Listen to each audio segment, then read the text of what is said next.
जो हमारी भारत जोड़ो यात्रा है, इसको हमने कन्याकुमारी में शुरू किया। इसके बाद केरला, कर्नाटक, तेलंगाना, आंध्रा, महाराष्ट्र, मध्य प्रदेश और अब राजस्थान से ये निकली है। और ये श्रीनगर में जाकर जो हमारा तिरंगा है, इसको हम श्रीनगर में जाकर लहराएंगे। 3,800 किलोमीटर की बीच की दूरी है। शुरू किया था तो हम सबको लगा था कि ये काफी मुश्किल सफर होगा, आसान नहीं होगा। 3,700 किलोमीटर चलना आसान नहीं होता है। पहले धूप थी, बारिश हुई, आंधी आई, अब थोड़ी ठंड हो रही है। मगर अजीब बात यह है कि ये सफ़र मुश्किल नहीं है, काफ़ी आसान है।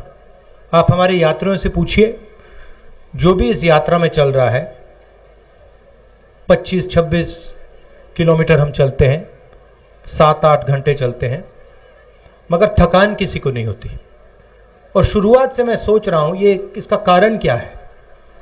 आमतौर से 5-10 किलोमीटर चलते हैं, थकान हो जाती है, मगर इसमें हम 25-26 चल रहे हैं और थकान नहीं हो रही है। इसका कारण है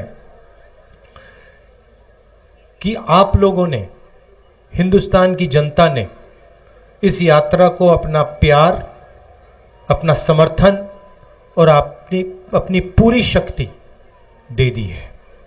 और आपने हमारी मदद की है, हमारा काम आसान बनाया है। तो इसके लिए भी मैं आप सबको दिल से धन्यवाद करना चाहता हूँ। यात्रा का लक्ष्य मैं आपको बताना चाहता हूँ। हिंदुस्तान एक लोकतांत्रिक देश है। इसमें अलग अलग संस्थाएं लोकतंत्र की रक्षा करती हैं।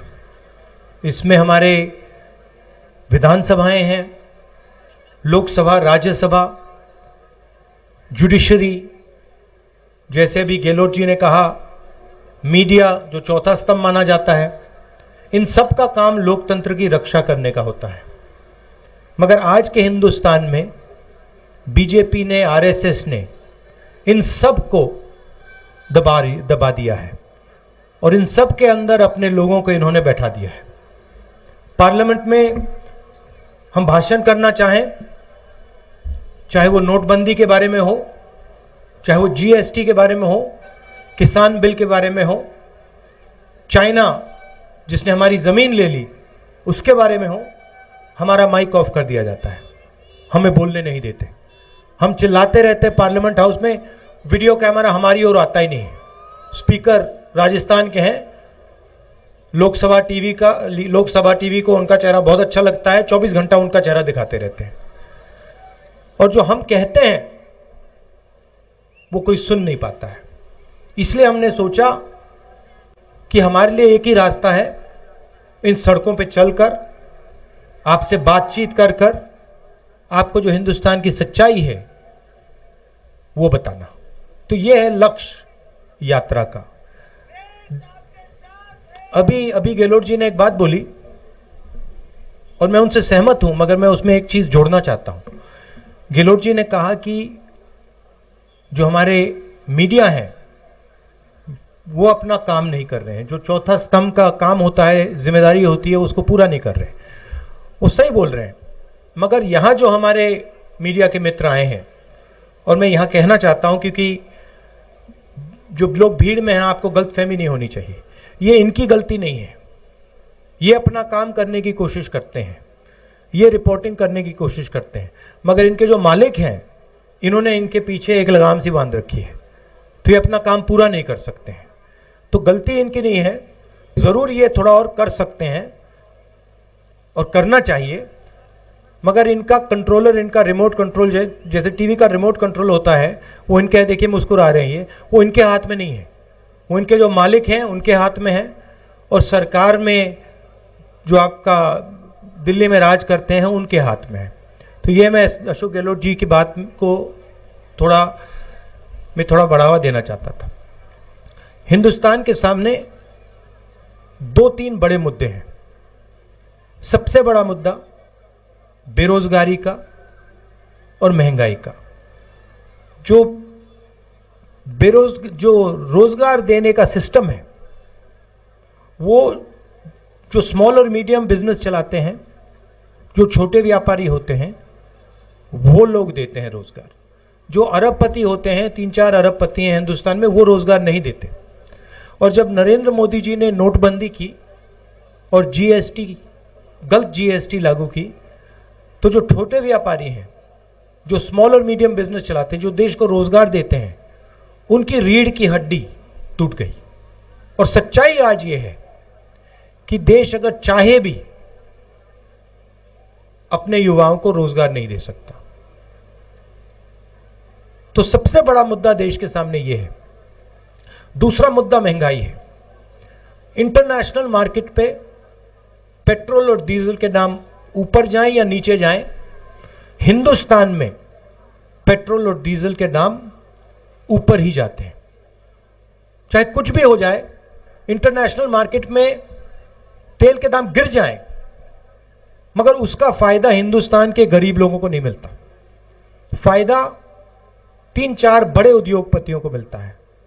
आपको याद होगा यूपीए के समय पेट्रोल के दाम 60 रुपए के थे। याद है आपको? याद है? ठीक है, 60 रुपए के थे। आज क्या है?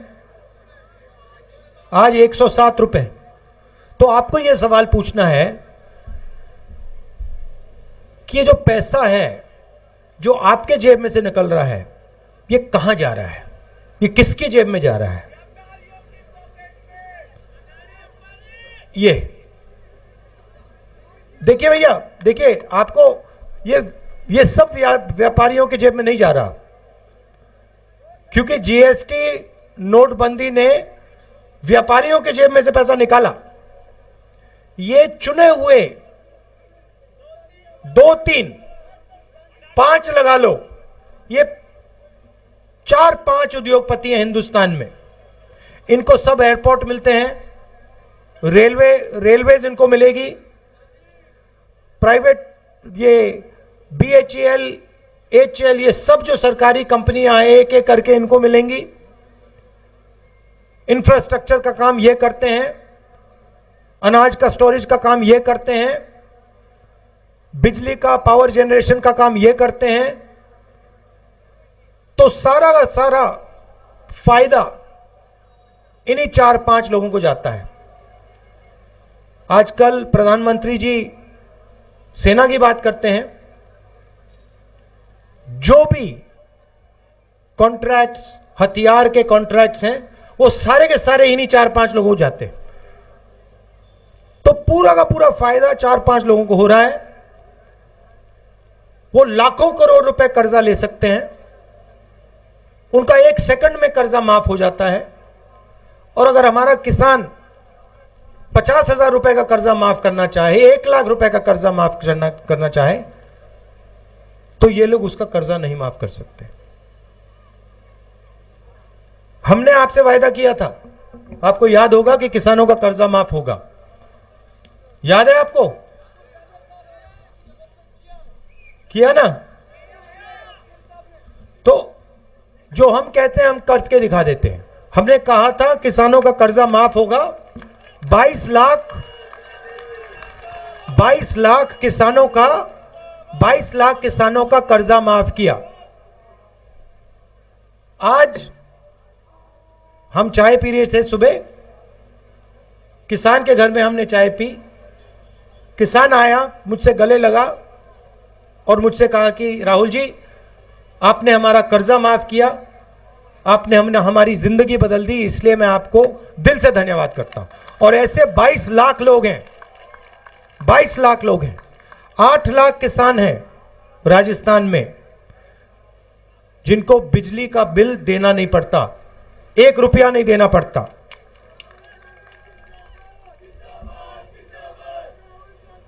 और चिरंजीवी योजना के बारे में तो आप जानते हो 28 लाख बेनिफिशियरीज को 10 लाख रुपए का बीमा, कोई भी बिल्कुल फ्री, कोई भी ऑपरेशन करवाना हो, दिल का ऑपरेशन करवाना हो, कैंसर का इलाज करवाना हो, ट्रांसप्लांट करवाना हो, राजस्थान में आपको फ्री में करवाते हैं हम लोग। और पहले गांव में मनरेगा होती थी, राजस्थान पहला स्टेट है जहां पे अब शहरों में हम मनरेगा जैसी योजना लाए।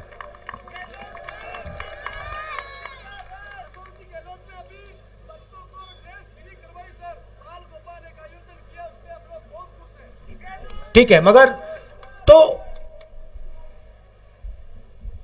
तो हम जो कोशिश कर सकते हैं, ये काम हमने छत्तीसगढ़ में भी किया, मध्य प्रदेश में भी किया, पंजाब में भी किया था। हम जो कर सकते हैं हम करते हैं। मगर दुख की बात है कि जो दिल्ली की सरकार है वो गरीबों पर, छोटे व्यापारियों पर, किसानों पर, मजदूरों पर 24 घंटा आक्रमण करती है। मैं आपको एक और उदाहरण देता हूं, आपके स्टेट का उदाहरण देता हूं। यहां पे आपका सिंचाई का प्रोजेक्ट था, 13 डिस्ट्रिक्ट्स में पानी देने का,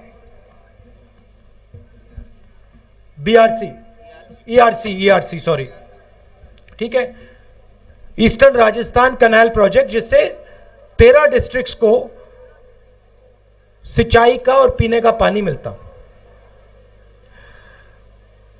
स्टेट की सरकार ने 9,500 करोड़ रुपए इस प्रोजेक्ट के लिए अलग रखे। अब प्रधानमंत्री ने वायदा किया था कि इसी प्रोजेक्ट को वो नेशनल प्रोजेक्ट बनाएंगे। कितनी बार किया था वायदा? 2 बार। अपने भाषणों में हिंदुस्तान के प्रधानमंत्री ने राजस्थान के 13 डिस्ट्रिक्ट्स को वायदा किया था कि ये जो सिंचाई का प्रोजेक्ट है इसको हम नेशनल प्रोजेक्ट बनाएंगे और जल्दी से जल्दी इसको हम पूरा करेंगे। उन्होंने उसको कैंसिल कर दिया और अब जब राजस्थान की सरकार अपने पैसे से प्रोजेक्ट को बनाना चाह रही है तो हमारी सरकार को प्रोजेक्ट बनाने से रोक रहे हैं। तो यह है हालत। और नफरत और हिंसा के बारे में तो आप हर रोज देखते हो। देश को बांटने का काम करते हैं, भाई को भाई से लड़ाने का काम करते हैं, नफरत फैलाते हैं। तो ये 3 लक्ष्य हैं यात्रा के: नफरत और हिंसा के खिलाफ खड़ा होना, बेरोजगारी, महंगाई के खिलाफ खड़ा होना, और जो हमारे गरीब लोग हैं, किसान हैं, मजदूर हैं, छोटे दुकानदार हैं, बेरोजगार युवा हैं, उनकी बात सुनना और समझना। देखिए, अभी मैंने 10 मिनट भाषण दिया है, गहलोत जी ने 5-7 मिनट बोला, सचिन ने 5-7 मिनट बोला। सुबह 6 बजे से हम पैदल चल रहे हैं, घंटों चले हैं हम बोलते नहीं हैं, हम आपकी बात सुनते हैं। हमारे पास जो भी आना चाहता है आ जाता है, चाहे वो किसान हो, युवा हो, माताएं बहनें, मनरेगा के मजदूर, छोटे दुकानदार, जो भी इन सड़कों पे हमसे बात करना चाहते हैं आ सकते हैं, आ जाते हैं। देखिए, ये लड़की हाथ उठा रही है, इससे जाके अभी हम बात करेंगे। जो भी बात करना चाहता है आता है, हम प्यार से उनकी बात सुनते हैं, 7-8 घंटे सुनते हैं और फिर अंत में अपनी बात 15 मिनट के लिए रखते हैं। आपने इतना समर्थन दिया, इतना प्यार दिया,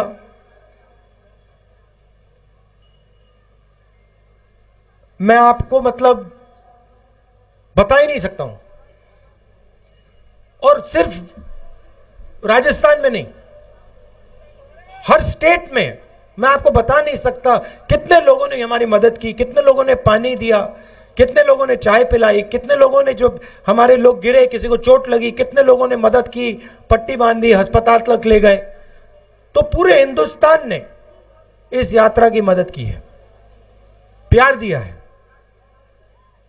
तो इसके लिए मैं आपको दिल से धन्यवाद करना चाहता हूं और आपका एक बार फिर, रात के समय आप आए, एक बार फिर आपको इसके लिए भी धन्यवाद करना चाहता हूं। नमस्कार, जय हिंद।